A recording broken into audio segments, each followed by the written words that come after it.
قرآن مجید میں جس طرح عقائد و اعمال، احکام، بشارتیں اور وعید بیان ہوئی ہیں، اسی طرح اللہ تبارک و تعالیٰ نے بہت سارے رسولوں اور پیغمبروں کے واقعات بھی بیان فرمائے، جس میں صرف امت مسلمہ ہی نہیں بلکہ تمام انسانیت کے لیے عبرت اور نصیحت موجود ہے۔ پیغمبروں کی زندگی اور سیرت کا ہر گوشہ حیات ہماری رہنمائی کرتی ہے، ایسی رہنمائی جو ہماری زندگی کے لیے قابل اتباع بن سکتی ہے اور جس کی پیروی انسانی زندگی کو بہتر اور خوشگوار بنا سکتی ہے۔ انبیاء کرام کے انہی عبرت آموز واقعات میں سے ایک اہم واقعہ حضرت اسماعیل علیہ السلام اور آپ کی بیوی کا واقعہ ہے۔ تو ناظرین، آج کی اس ویڈیو میں ہم آپ کو حضرت اسماعیل علیہ السلام کی بیوی کا مکمل واقعہ سنائیں گے، لہٰذا یہ جاننے کے لیے ویڈیو کو آخر تک ضرور دیکھیے گا۔ آپ تمام دیکھنے اور سننے والوں کو السلام علیکم۔ ناظرین، اس واقعے کی شروعات تب ہوتی ہے جب اللہ تعالیٰ نے اپنے خلیل حضرت ابراہیم علیہ السلام کو حکم دیا کہ وہ اپنے شیر خوار بچے حضرت اسماعیل علیہ السلام اور اپنی فرما بردار بیوی ہاجرہ کو ملک شام سے ہزاروں میل دور ایک ایسی وادی میں جا کر چھوڑ آئیں جہاں میلوں تک نہ پانی ہے، نہ چرند و پرند اور نہ ہی آدم ذات۔ حضرت اسماعیل علیہ السلام کی پیدائش تب ہوئی تھی جب حضرت ابراہیم علیہ السلام بوڑھے ہو چکے تھے اور بہت آرزوؤں اور تمناؤں کے بعد آپ کے گھر اولاد ہوئی تھی۔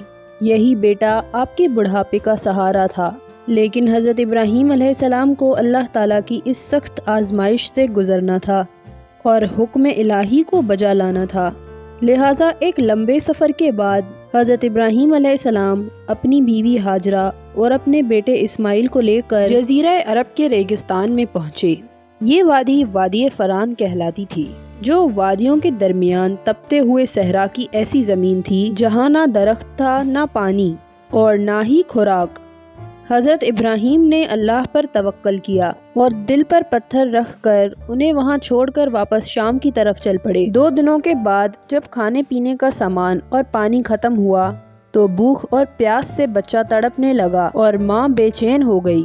اس وقت اللہ تعالیٰ نے جبریل علیہ السلام کے ذریعہ حضرت اسماعیل کے لیے اس بنجر صحرا میں ایک چشمہ جاری کر دیا۔ بی بی ہاجرہ نے اس چشمے کا نام زمزم رکھا، جس سے 24 گھنٹے پانی رواں رہتا تھا۔ حضرت ہاجرہ نے پاس ایک خیمہ نصب کیا اور وہی رہنا شروع کر دیا۔ آپ آس پاس سے کھجوریں لاتی تھی اور زمزم کا پانی پی کر یہاں گزارا کرتی تھی۔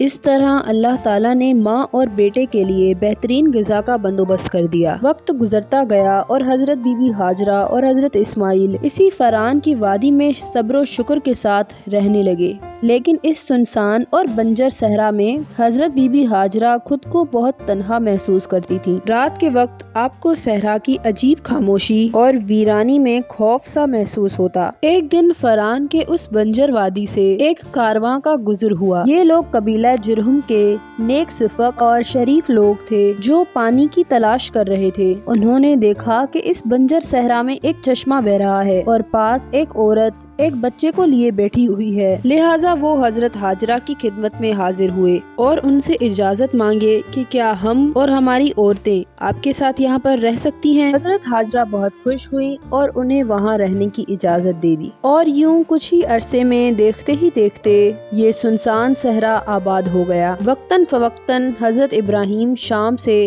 مکہ آتے اور اپنی بیوی اور بیٹے سے ملاقات کرتے، کچھ دن یہاں پر قیام فرماتے اور پھر واپس شام چلے جاتے تاکہ دعوت دین اور تبلیغ کے کام سر انجام دیں۔ یہاں مکہ میں بنی جرہم کی روزی میں اللہ تعالیٰ نے خوب برکت دی۔ یہ لوگ حضرت ہاجرہ اور حضرت اسماعیل علیہ السلام سے بہت عقیدت و محبت رکھتے تھے۔ حضرت ہاجرہ نے جب بنی جرہم کو یہاں آباد ہونے کی اجازت دی تھی تو یہ شرط رکھی تھی کہ زمزم کا چشمہ ان کی ملکیت اور جائیداد رہے گی، لہٰذا زمزم کا چشمہ اور اس کے ارد گرد کی زمین ہمیشہ حضرت ہاجرہ اور اسماعیل علیہ السلام کے تصرف میں ہی رہی، اور بنی جرہم کبھی آنکھ اٹھا کر بھی ان کی جائیداد کی طرف نہ دیکھتے تھے۔ اس سے بی بی ہاجرہ کی شان کا بھی پتہ چلتا ہے کہ ایسے صحرا میں اپنے معصوم بچے کے ساتھ اکیلی گزر بسر کرنا اور اس دور کے معاشرے میں قوت کے بلبوتے پر کسی چیز پر قبضہ قائم رکھنا کوئی عام بات نہیں تھی۔ بنی جرہم یہ جانتے تھے کہ ہاجرہ اور اسماعیل اللہ کے چنے ہوئے بندے ہیں اور انہیں اللہ کی خصوصی تائید حاصل ہے۔ اس وجہ سے بنی جرہم نے اپنی قوت کے باوجود زمزم اور اس کے پاس کی زمین پر قبضہ کرنے کے بجائے حضرت بی بی ہاجرہ سے اس کے استعمال کرنے کے لیے اجازت لی تھی۔ وقت گزرا اور مکہ میں بہت ساری کچی مکانیں بن گئی۔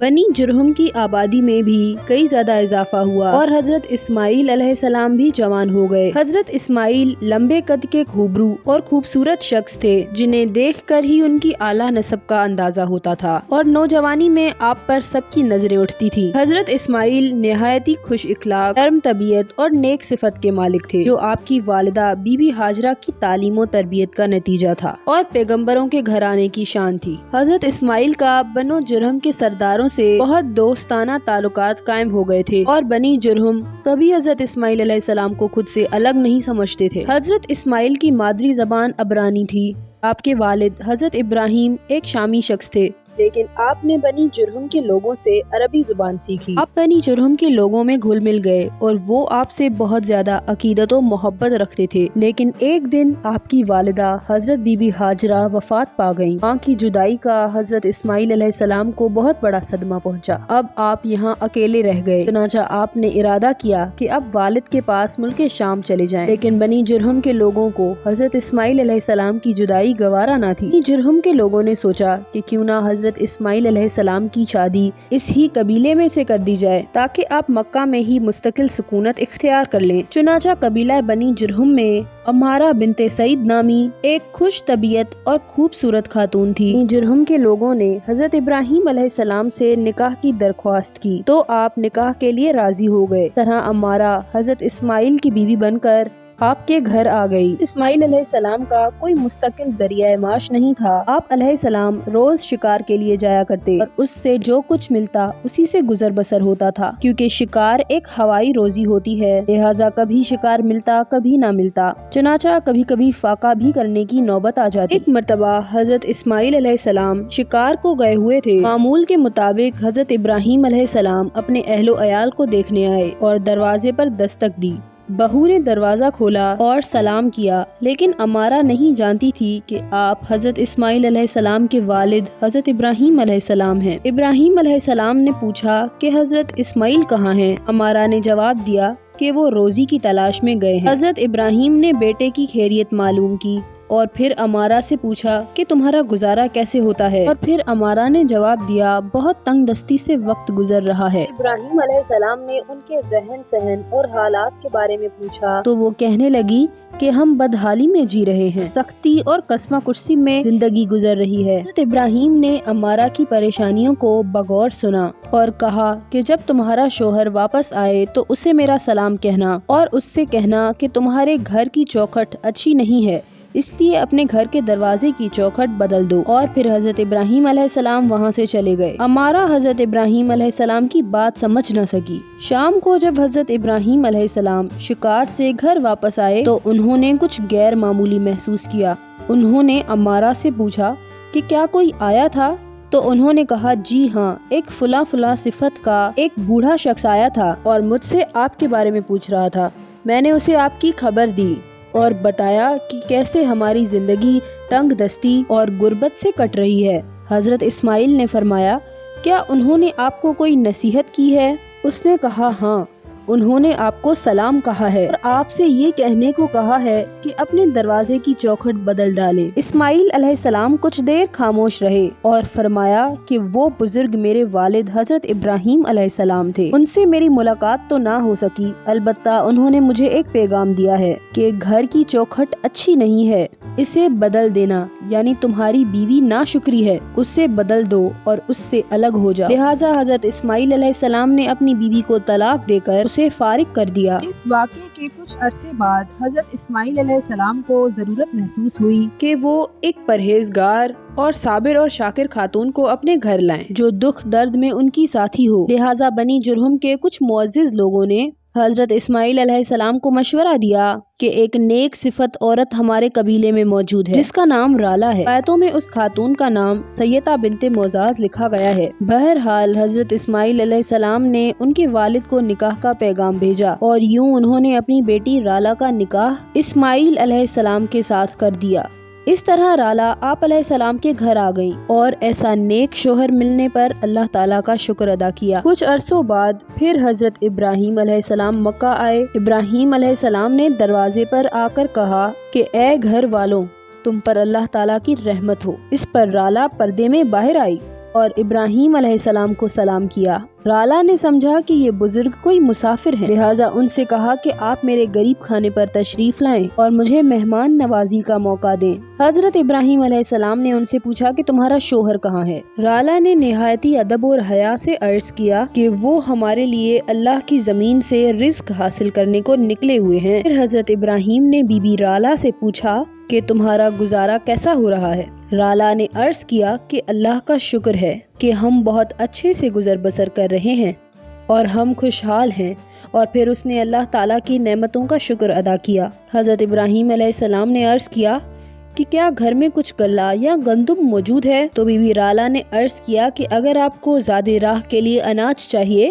تو میں ابھی انتظام کر دوں گی انشاءاللہ۔ اس وقت حضرت ابراہیم علیہ السلام اللہ تعالیٰ کی طرف متوجہ ہوئے اور اللہ تعالیٰ سے دعا کی کہ اے اللہ، ان کے کھانے پینے میں برکت عطا فرما۔ اور پھر حضرت ابراہیم علیہ السلام نے رالا سے فرمایا کہ جب تمہارا شوہر آئے تو اس سے میرا سلام کہنا اور میری طرف سے انہیں کہنا کہ اپنے دروازے کی چوکھٹ کی ہمیشہ حفاظت کرے، اسی میں تمہاری بہتری ہے۔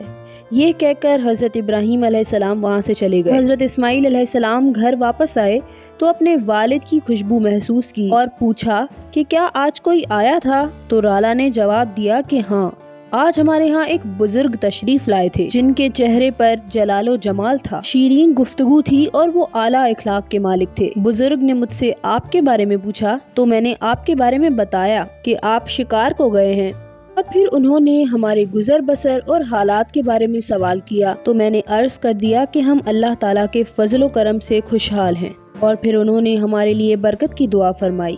حضرت اسماعیل علیہ السلام نے پوچھا کہ کیا انہوں نے کوئی نصیحت فرمائی؟ تو رالا نے جواب دیا ہاں، وہ آپ کو سلام کہہ رہے تھے اور آپ کو حکم دیا ہے کہ آپ اپنے گھر کے دروازے کی چوکھٹ کی ہمیشہ حفاظت کریں۔ آپ نے مسکراتے ہوئے فرمایا وہ بزرگ میرے والد محترم تھے، حضرت ابراہیم علیہ السلام تھے، اور وہ چوکھٹ تم ہو جس کے بارے میں انہوں نے مجھے نصیحت کی ہے کہ اسے زندگی بھر ساتھ رکھنا، کیونکہ تم ایک نیک بیوی ہو۔ بی بی رالا قبیلہ جرہم کی تمام عورتوں سے سب سے زیادہ نیک، دیندار اور پاک باز تھیں۔ آپ اللہ اور ان کے رسول پر کامل یقین اور توکل رکھتی تھی اور ہر دکھ درد اور زندگی کے اتار چڑھاؤ میں حضرت اسماعیل علیہ السلام کا ہمیشہ سے ساتھ دیا۔ انہیں دنیا کی زیب و زینت سے زیادہ آخرت کی چاہت تھی۔ بی بی رالا کو یہ احساس تھا کہ وہ ایک ذمہ دار پیغمبر کی بیوی ہیں جنہیں اللہ تعالیٰ نے دعوت دین کا کام سونپ کر اس دنیا میں بھیجا ہے۔ ان کی ذمہ داری اس زمین پر توحید کے پیغام کو عام کرنا ہے۔ اس لیے بی بی رالا ہر حالات اور نازک موڑ پر حضرت اسماعیل علیہ السلام کی بہتر ہمسفر ثابت ہوئیں، کیونکہ حضرت ابراہیم علیہ السلام نے ان کے لیے برکت کی دعا فرمائی تھی، لہٰذا اللہ تعالیٰ نے ان کی اولادوں میں برکت عطا کی، اور اسماعیل علیہ السلام کے ہاں اللہ تعالیٰ نے 12 بیٹے اور 1 بیٹی کی ولادت ہوئی۔ احادیث میں آتا ہے کہ یہ حضرت ابراہیم علیہ السلام کی دعا کا ہی نتیجہ ہے کہ مکہ میں ہر چیز فراوانی سے پائی جاتی ہے۔ بہرحال حضرت اسماعیل کی اولادوں میں سے کئی عرب قبائل وجود میں آئے۔ اسماعیل اور بی بی رالا کے انہی 12 بیٹوں میں ایک کا نام قرار تھا۔ ان کا ذکر عربی تاریخ اور توریت میں بھی موجود ہے۔ انہی قرار کی نسل سے ایک نامور قبیلہ قریش وجود میں آیا، جن میں ہمارے پیارے نبی حضرت محمد صلی اللہ علیہ وآلہ وسلم کی پیدائش ہوئی۔ حضرت اسماعیل علیہ السلام کے اس واقعے میں ہمارے لیے بہت سارے سبق اور پیغام پوشیدہ ہیں۔ سب سے پہلا یہ کہ ایک بیوی کا اپنے شوہر کی غیر موجودگی میں کیسا طرز عمل ہونا چاہیے۔ عورت کا یہ فرض ہے کہ وہ اپنے شوہر کی عزت اور مال کی حفاظت کرے۔ حضرت اسماعیل علیہ السلام کی پہلی بیوی امارہ کی باتوں سے اس کا ناشکرا ہونا، دنیاوی عیش و عشرت کا طلبگار ہونا اور خاوند کے ساتھ بے وفا ہونا صاف پتہ چل رہا تھا۔ اسی لیے حضرت ابراہیم نے اپنے بیٹے کو علیحدگی کی نصیحت کی کہ ایک نیک بیوی ہمیشہ اپنے خاوند کی عزت اور سفید پوشی کا بھرم رکھتی ہے، کسی کے سامنے اپنی تنگ دستی کا رونا نہیں روتی۔ یہ خصلتیں نبی کے گھرانے کی شایع نشان نہیں تھی۔ اس سے ہمیں یہ سبق بھی ملتا ہے کہ اعلیٰ اخلاق اور تزکیہ نفس میں سب سے زیادہ اہمیت اس بات کی ہے کہ آدمی مکمل طور پر اپنے آپ کو بے شکایتہ بنا لے۔ کسی شخص سے کوئی شکایت ہونے کے باوجود بھی وہ پوری طرح سے ایک مثبت سوچ والا انسان بن جائے کہ بہترین بیویوں کی خوبی میں ایک خوبی شوہر کی فرمانبرداری کے ساتھ اپنی ذمہ داریوں کو سمجھنا اور برے حالات میں خاوند کا ساتھ دینا ہے۔ ایک نیک خاتون کی پہچان یہ ہے کہ اگر ضروریات زندگی اور اسباب میں کوئی کمی ہو تو وہ اس پر بھی خوشی کا اظہار کرے اور وہ اس پر بھی شکر کرے، اور یہی ایک کامیاب زندگی کا راز ہے۔ اسی لیے رسول اللہ صلی اللہ علیہ وآلہ وسلم کا ارشاد ہے کہ اس دنیا کے متاع میں سے بہترین متاع ایک نیک عورت ہے۔ تو ناظرین، یہ تھا حضرت اسماعیل علیہ السلام کی بیوی کا مکمل واقعہ۔ تو آپ کو یہ ویڈیو کیسی لگی؟ کامنٹ کر کے ضرور بتائیے گا اور ہمارے چینل کو سبسکرائب کریں۔ تب تک اپنا اور اپنے پیاروں کا خیال رکھیں۔ اللہ حافظ۔